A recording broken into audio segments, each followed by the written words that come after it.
बिस्मिल्लाहिर्रहमानिर्रहीम। अल नूर goat farm से मैं बात कर रहा हूँ नवीद लगारी। तमाम हमारे देखने सुनने वालों को अस्सलामु अलैकुम वरहमतुल्लाहि वबरकातुहू। आज का जो हमारा टॉपिक है वो गोट लाइफ लाइन मेरे उस्ताद मोहतरम फरहान इलियास गुजर साहब के जो कंपनी है, जो उनका फार्म है, उनके फार्म की तरफ से तैयार करदा एक प्रोडक्ट के ऊपर है। वो है हॉफ स्प्रे। जो हमारा गोट लाइफ लाइन का मैनुअल है उसमें ये 6 नंबर के ऊपर है। अगर किसी को ज़रूरत हो तो वो 6 नंबर का आप हाफ स्प्रे कह सकते हैं। जो मैनुअल में 6 नंबर में हाफ स्प्रे चाहिए वो आपको मिल जाएगा। पाकिस्तान में जितने भी डिस्ट्रीब्यूटर हजरात हैं सबसे मिल जाएगा। तो इसके क्या फ़वाद हैं, किस पर्पज़ के लिए से हम इसे यूज़ करते हैं।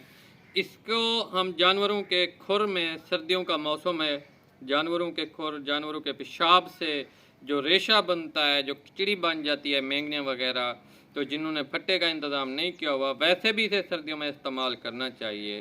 तो जानवरों के खुर ख़राब हो जाते हैं और रेशा बन जाता है। बाज़ औक़ात कई फार्म मैंने ऐसे देखे हैं जिनमें ख़ास तौर के ऊपर जानवरों को कीड़े पड़े होते हैं खुरों में, सुंभों में।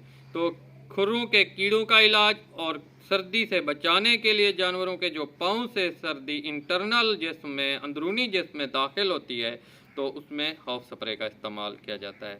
तो ये इसके ऊपर आप सोचेंगे कि इसके ऊपर गोट लाइफ लाइन का तो स्टिकर नहीं लगा हुआ। तो इसकी वजह यह है कि मेरे दोस्तों के कुछ फार्म के ऊपर मसाइल थे, जिसकी वजह से जब ये तैयार हो रहे थे उस्ताद कराम की मोहब्बत से, तो उन्होंने उसी वक्त ही फ़ौरन मुझे भिजवा दिया। उनकी मोहब्बत है तो उनसे जो कुछ हमने सीखा उसी को फॉलो कर रहे हैं। तो चलते हैं अपने टॉपिक की तरफ।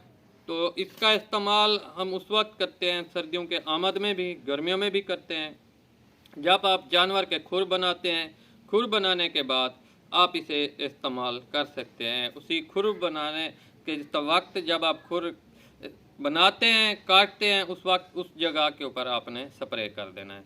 इसका फ़ायदा में क्या होगा कि ये जानवर को उसके जो खुर को सख्त कर देता है, उसके खुर को सख्त कर देता है, जिसकी वजह से चाहे नीचे जितना पानी हो, गंदगी हो, उसके अंदरूनी जिस्म में ये सर्दी दाखिल नहीं होने देगा, जरासीम दाखिल नहीं होंगे, क्योंकि वो सख्त हो जाएंगे। आप तजर्बा कर लीजिएगा, जब आप इसे स्प्रे करें, स्प्रे करने के 1 दिन बाद, स्प्रे करने के बाद आप इसे अगर उसी खुर को काटना भी चाहेंगे ना, नहीं कटेगा, पत्थर की तरह सख्त हो जाएगा। ये गारंटेड बात है। वक्फा ड्यूरेशन देना है 7-8 घंटे का, उसके बाद आप ये ट्राई करना है अपने। तो आप इसे इस्तेमाल कर सकते हैं बकरियों में भी, बड़े जानवरों में, गाय, भैंसों, बैल में, बड़े जानवरों में, जितने भी जानवर हैं, आप बड़े फार्म, डेयरी फार्म में भी ये इस्तेमाल हो सकता है। तो ये थी हमारी आज की वीडियो। तो बाकी अब तक हमें इजाज़त दीजिएगा। जज़ाकल्लाह। आप अगर मंगवाना चाहते हैं तो आपको अल नूर गोट फार्म से भी मिल जाएगा। बाकी पाकिस्तान में जितने भी डिस्ट्रीब्यूटर हजरात हैं गोट लाइफ लाइन का, आप उनको कह सकते हैं। कॉन्टैक्ट नंबर दिए हुए हैं, अगर कहीं से हैं आपके पास नंबर नहीं है तो आप मेरे नंबर के ऊपर भी रब्ता करके उनका नंबर मांग सकते हैं। आपको तमाम डिस्ट्रीब्यूटर हजरात का नंबर मिल जाएगा। हाफ स्प्रे 6 नंबर के ऊपर goat life line, product of goat life line. तो उस्ताद मोहतरम की ये बनाई हुई प्रोडक्ट है, पाकिस्तान में पहली दफ़ा बनाई गई है, इंट्रोड्यूस कराई गई है। जज़ाकल्लाह जी, फ़ी अमानिल्लाह।